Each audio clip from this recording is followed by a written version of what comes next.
तो महिला premiere league का चौथा सीजन खत्म हो गया है और क्या कमाल का सीजन था ये। एक्शन, ड्रामा, रिकॉर्ड सब कुछ था इसमें। चलिए इस पूरे रोमांचक टूर्नामेंट की हर बड़ी बात को करीब से जानते हैं। तो आज हम क्या क्या जानेंगे? सबसे पहले बात करेंगे चैंपियंस की, फिर मिलेंगे इस टूर्नामेंट के बड़े सितारों से। इसके बाद WPL 2026 के कुछ खास आंकड़ों पर नजर डालेंगे, सभी 5 टीमों को जानेंगे और देखेंगे कि ये लीग कितनी बड़ी हो चुकी है। और हाँ, आखिर में इस सीजन में बने कुछ जबरदस्त रिकॉर्ड्स की भी बात करेंगे। तो चलिए शुरुआत करते हैं इस टूर्नामेंट की सबसे बड़ी खबर के साथ।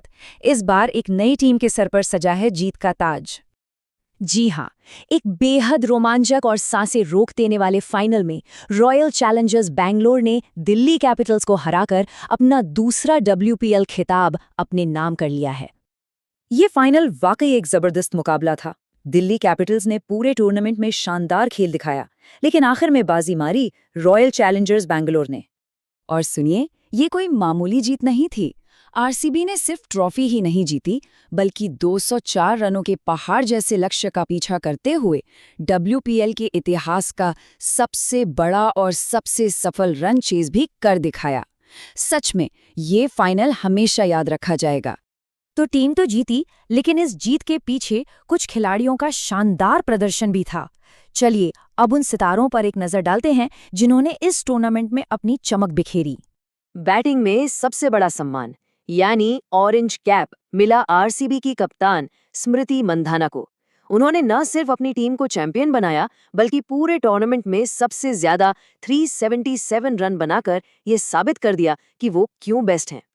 अब बात गेंदबाजी की। यहाँ पर गुजरात जायंट्स की सोफी डिवाइन ने कमाल किया।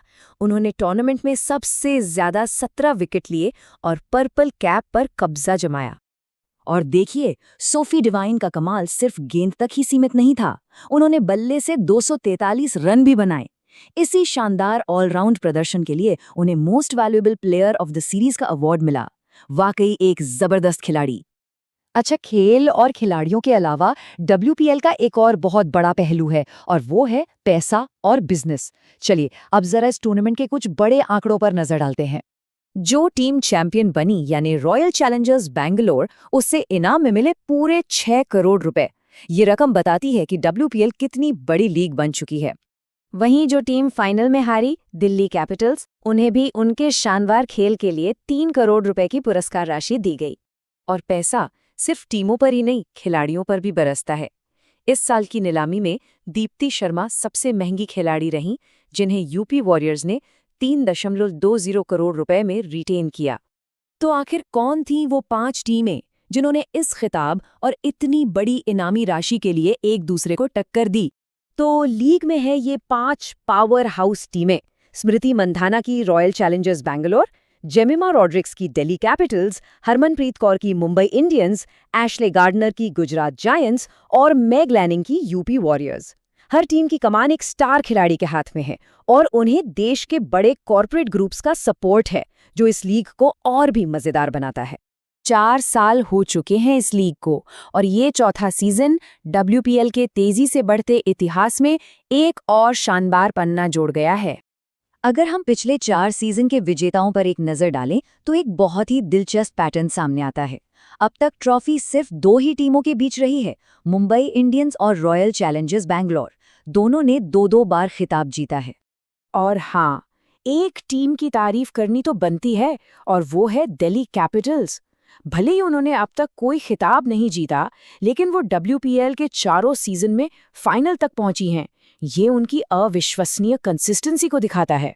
ये सीजन कई यादगार पलों और रिकॉर्ड से भरा हुआ था, जिसने इस लीग के लिए नए स्टैंडर्ड सेट कर दिए हैं। इस सीजन में लीग के इतिहास का पहला शतक लगा। 16 साल की एक युवा खिलाड़ी ने अपना डेब्यू किया और हरमनप्रीत कौर ने सबसे ज्यादा छक्के लगाए। ये सब दिखाता है कि ये सीजन ऐतिहासिक उपलब्धियों से भरा हुआ था। तो हमने देखा कि कैसे RCB ने खिताब जीतकर मुंबई इंडियंस की बराबरी कर ली है। दोनों टीमों के पास अब 2-2 खिताब हैं। जैसे जैसे ये लीग आगे बढ़ रही है, टीमों के बीच की टक्कर और भी गहरी होती जा रही है, और ये हमें एक बहुत बड़े सवाल पर सोचने के लिए मजबूर करता है। क्या WPL को रॉयल चैलेंजर्स बैंगलोर और मुंबई इंडियंस के रूप में अपनी पहली सबसे बड़ी राइवलरी मिल गई है? इसका जवाब तो अब आने वाले सीजन ही देंगे।